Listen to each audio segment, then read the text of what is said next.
This video is brought to you by patreon.com/worsttake. Get access to exclusive live streams and Discord servers, on-screen shoutouts, and early access to some videos when you join now. Help make sure that we can continue to make content like this by supporting the Patreon. Links are in the description down below.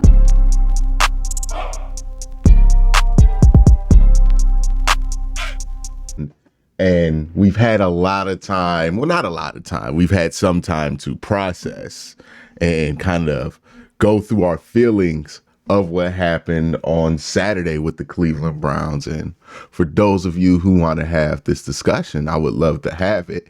And the discussion I want to have is, why did that happen to the Cleveland Browns? Because, again, you can argue maybe the Browns shouldn't have been favored in this game going up against the Houston Texans on the road. Maybe there was a bit of an overestimate on the Cleveland Browns, and that would be true, but that still doesn't explain why you got blown out, right? A blowout, that's not something that this team has had happen to a lot. I think there's been two blowouts that the Browns have had. One when DTR started after like 60 seconds of prep, and another this weekend.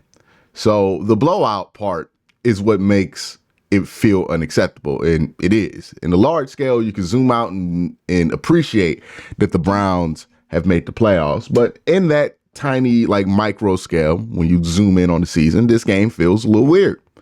Now, I see a lot of people going a lot of different places to blame it. And usually when a game like this happens, people from all different camps kind of blame whatever it is that they always blame and put that on the game. You know, if they're not fans of Kevin Stefanski, they'll come out and blame it on Kevin Stefanski. If they aren't fans of Joe Flacco, they'll come out, they'll blame it on Joe Flacco. If they want to push a certain agenda at a certain position, they'll blame that position. But when you lose a game by 30 points, it's not because of one thing. There's no one thing that's worth 30 points in the NFL. There just isn't. The Browns lost this game by 30 points. There's not one person to blame. There's a lot of people to blame. And there's a lot of people that you could point the finger to, which is why a lot of these agendas and these reasons kind of fly.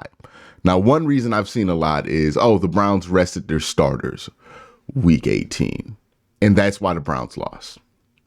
Now, I'm not a big fan of this, what I think is a myth, to be honest with you, of resting your starters or having any rest before the playoffs, because people say this when you get the bye week as well. They think it's like a negative, that's going to hurt you because it's going to slow your momentum down. If you're a good football team, you can handle resting your starters and then playing the next week. We think this is a positive in the regular season when you get your bye week. I don't know why we think it's a negative all of a sudden when we're rolling into the playoffs, right? If a team's coming off a bye week in the regular season, we think that's going to make them harder to beat, not easier to beat. But for whatever reason, we turned it to the playoffs and we think it makes somebody easier to beat. You can play bad and you have just played a game. We see it all the time in the NFL, where a team looks good week 18, they get to that wild card, they get their ass beat. And we see it all the time where teams rest their starters and they look bad. The fact is that if you play bad, you're going to lose. And I don't think resting your starters increases the chances of you playing bad. And for the reasons that people blame resting your starters, which I don't really believe to be legitimate, I don't think you carry over momentum from game to game. I believe momentum is created within the game itself, and it's lost within the game itself. You don't carry it over from what you did last week. But the main reason, even if you did believe that you did carry some momentum over from last week or this week, the reason I think that that's kind of like a garbage excuse for the Cleveland Browns of what happened is because the game didn't start out bad, right? Like, if this game were a blowout from jump, I might understand where people are coming from with feeling that. But the game was close from jump. The Browns defense got a stop on the first drive of the game. The Browns offense was putting points up. Joe Flacco was 20 of 24 before he threw those two pick sixes in the third quarter of the football game.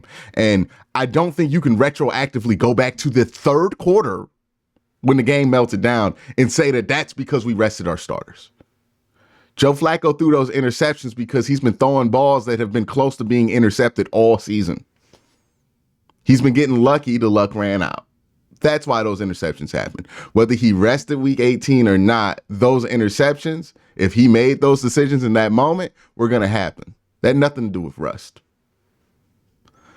On the flip side, the defense had been playing kind of shoddy against really good quarterbacks at times, right? We saw Matt Stafford pick this defense apart, especially when this defense was on the road. We even saw Russell Wilson pick this defense apart. And CJ Stroud is much better than those two, and he did it at a higher level. The Browns did not adjust well to what they did to what these good teams did to the Browns. And they got beat the same way they got beat by other teams. This looked a lot like the West Coast trip. That's not because they rested their starters. If you want to know what I feel like the reasons are the Browns lost this game, I think they're obvious. I feel like the team underestimated their opponent. They didn't come in and think they were thinking about Baltimore. They were thinking about Buffalo. They were thinking about round 2. And they ain't even won round 1 yet. And I know, or at least I feel like they were thinking about that because that's what most of the fan base was on too. We were talking about Baltimore. We were talking about Houston. Not Houston. We were talking about all these things. Like Houston felt like a footnote in this week. The way we were talking about playing these teams or having these upsets happen so we can get the two, like all of this stuff. We weren't laser focused on Houston. We underestimated Houston. The fans did. And more importantly, in what actually affected the game, the Browns did. Hell, I did. Like, I underestimated. I didn't think Houston was capable of this. Everybody underestimated Houston. That's one. 2, CJ Stroud, really good at football, right? Sometimes the Browns got breaks because CJ Stroud missed a couple of throws, but CJ Stroud made up for it for making some incredible throws. And he diced up this defense. Whether we were in man or zone, he diced them up. When we were in man, he was in that seam and he was killing us. So we had to switch his zone. We were in zone. He was doing the CJ Stroud stuff. Absolutely diced us up. Right? For as well as his defense played against Brock Purdy, for as well as his defense has played against Lamar Jackson, CJ Stroud diced up this defense. Hats off to him. On the flip side, while Joe Flacco played well for about 3 quarters in this game, well, not 3. The game melted down in the third quarter. While Joe Flacco played well for the first 2 quarters of this game, he was 20 of 24, had a touchdown, 2 touchdowns, I believe, and he was balling. But in the third quarter, he threw back-to-back pick sixes. And that was the straw that broke the camel's back. The defense came out, underperformed, did not tackle well, did not get good pressure, did not play up to their standard on defense. CJ Stroud is an elite quarterback, in my opinion, and he diced up your defense on top of it. So you had a bad day on defense, and CJ Stroud's there to take advantage, and he took advantage. Right? And then on top of that, in the third quarter, you have bad quarterback play while they're having elite quarterback play. Browns gave up 21 unanswered points in the third quarter. 21 unanswered points in the third quarter. They started that third quarter, got all the way to the 30-yard line. By the way, they got to stop in the third quarter to start it. Defense got to stop out of halftime. And then the offense got to the 30, and the Browns had the chance to be up 7, to be down 7 or 3 with touchdown or field goal. They throw a pick 6. They come back. They throw another pick 6. They're down 24. They gave up 21 unanswered points in that third quarter. I don't think you could blame that on rust. You got to blame that on other stuff. You got to blame that on stuff that happened in the game. I know people just don't like resting their starters in week 18, but that's not the reason they lost this game. Because they lost this game, not in the first quarter, not in the second quarter. They lost this game in the third quarter. Now, that being said, do I blame Joe Flacco for this loss? I don't blame Joe Flacco for this loss. Because if Joe Flacco had to play perfect for you to win this game, that is too much to ask of Joe Flacco. I know that some people have gone so far with the wacko for Flacco stuff that they were seriously considering like Flacco replacing Watson. I was never on that camp. I never saw Flacco as a replacement for Watson or anything like that. I saw Flacco as somebody who's playing well right now. And while it's cool that he's playing well right now, you can't put Joe Flacco at 38 years old in a position to have to win you the game by himself. I said this when Joe Flacco was not playing well. I said this when DTR was out there. I said this when Joe Flacco was playing well. The defense is going to be what carries this team. Win, lose, or draw. You will win, lose because your defense. And the fact is, while Joe Flacco's 2 pick sixes in the way that this game folded out were certainly what killed the Browns' hopes of winning this game. That's 100% true. The Browns were probably not going to win this game because the defense did not play well enough. If the score weren't 24 to what was it, 24 to 17 or something like that? Like in the third quarter, it's like 24-14. If the Texans didn't have 24 points and then Joe Flacco threw 2 pick sixes, you might have a point that it's not the defense's fault. That it's all on Joe Flacco and he messed this game up and he threw the game away. What Joe Flacco did was put the final stamp on the game. That was it, right? Like after them 2 pick sixes, there's no doubt about it. The game was over. Like you had a chance before those 2 pick sixes. The game was over after those 2 pick sixes. Without a doubt. Like he closed the door on the game. But the door was open for the Browns to lose this game because the defense didn't play well enough. And it's an open question on whether they would have got it together enough to win that game, especially when CJ Stroud was playing at the level that he was. So, yeah, Joe Flacco put the period at the end of the sentence for the Browns in the game. I'm not going to sit here and act like the whole game's his fault. He deserves some blame. He didn't play well, and maybe we can come back to earth on where we were with Joe Flacco. Like, I thought some of the stuff going around was a little unrealistic, where people were like, hey, he should replace the starter. Like, we see the limitations. We see the interceptions finally catch up to him. That's another thing with this Browns team, right? And when you're doing well, just in life or in general, right? If you're making money, if you're succeeding in your career goals, whatever it is that you judge your success on, when you're doing well, it's important to work on your demons, because ultimately your demons are going to be what gets you. And for this Browns team, they had 2 demons. They did not play good road defense, and they turned the ball over a ton, right? That's the Browns' 2 demons all season. Like, we've had a great season. We've overcome a lot, got to 11 wins somehow when the season should have been over week 2. But hey, you had 2 demons all season and things were going well. And we kind of forgot that we had those demons, or we thought, those demons ain't that serious, right? Things are going well. I don't need to take those demons serious. And in this playoff game, that's what came back to bite you. You didn't play good road defense. Sloppy, missing tackles, not getting pressure with your defensive line. The same shit we've been complaining about almost every road game. Right? We complained about it in the Denver game. We complained about it in the LA game. We complained about it in the Indy game. right? You had some good road performances late in the season, which made me feel like, okay, maybe they conquered it. But it was also Case Keenum, right? Maybe that had more to do with Case Keenum than anything else. But you had 3 bad road performances. This looked like another one. That was demon number 1. Demon number 2, your turnovers all season. And turn the ball over. Didn't matter. Turn the ball over. Didn't matter. We're going to get the stop when it like that. Our defense is so good that we could turn the ball over and we're going to get the stop anyway. So it doesn't matter if we throw a couple interceptions.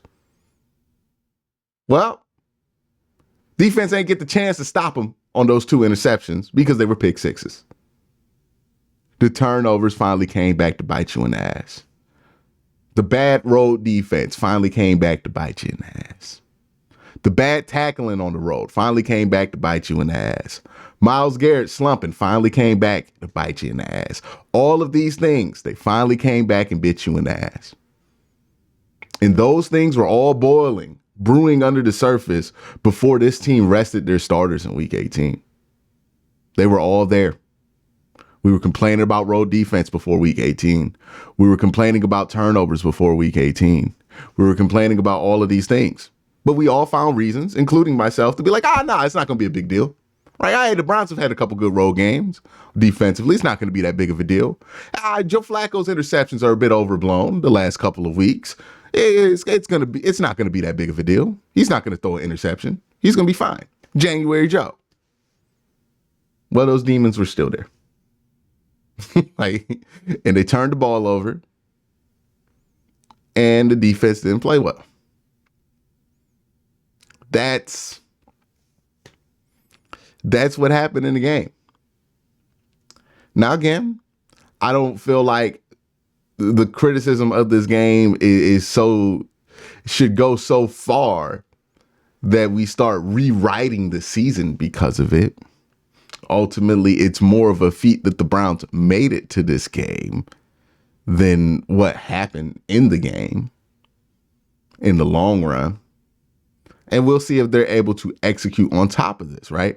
We will feel much worse about this game if the Browns don't make the playoffs again in the next 3 years. We will feel much better about this game if the Browns make the playoffs and dominate next year. They have some good players. They have some really good players. Most of those guys are coming back. It's going to be a lot to talk about in this offseason, but it's going to be a good team. And what happened today can either be a footnote or it could be a highlight. But that's my thoughts on what happened in that game, after thinking about it for a little bit. That's where I come down to. I don't really have the anger or bitterness in me to sit here and rage at one player and blame it all on that player. You lose by 30 points. It's not just on Joe Flacco, because the reason you were down 10 to begin with was because of the defense, right? Joe did everything he could to keep you in the game in the first half, and then he did everything he could to keep you out the game in the second half. But it should have never been up to Joe. Joe Flacco was never that. That's never what Joe Flacco was to this team. The defense was that. The defense was supposed to be what carried this team. And the defense didn't show up. Now, I do think it's convenient that people are going to remember that when something Joe Flacco doesn't do well. Like, when that happens, okay, we're going to conveniently remember it's not about him, when we kind of made this whole thing about him the last couple of weeks, especially nationally. It seemed like Joe Flacco was the only reason the Browns got to 11 wins. But I still don't think that changes the fact that if you were expecting Joe Flacco to carry this team in the playoffs, that was a ridiculous expectation. And for me to sit here and blame the game all on Joe Flacco when I never expected him to carry the team through the playoffs, I thought the defense should, and the defense didn't show up, would be disingenuous. Would be disingenuous and just kind of just unnecessarily mean-spirited, especially when he overperformed expectations for most of the season, for most of the time he was out there. But, Bill came due. Bill came due on some bad habits for the Cleveland Browns. And hopefully they realize that this offseason and work on that. Like figure out whatever it was that made them not as locked in on the road than they were at home. Whatever that was, they got to figure that out. They got to go back and figure out how to limit the turnovers at the quarterback position. Is putting Deshaun Watson in going to stop those turnovers? Deshaun had less turnovers than Joe did this year. Obviously, he played in more games. But is that going to be what stops the turnovers? Or maybe there needs to be something done structurally with the team to slow the turnovers now, right? And these are the things to fix for this team because these are the things that's been happening all year. Bad road defense, turnovers. That's why he lost the game. Nothing new happened in this game. You know, the same demons that haunted you certain weeks of the season were the same demons that haunted the Cleveland Browns in the wild card round. That's my thoughts. Let me know what you think in the comment section below. Y'all have a great day. Have an even better night. Peace.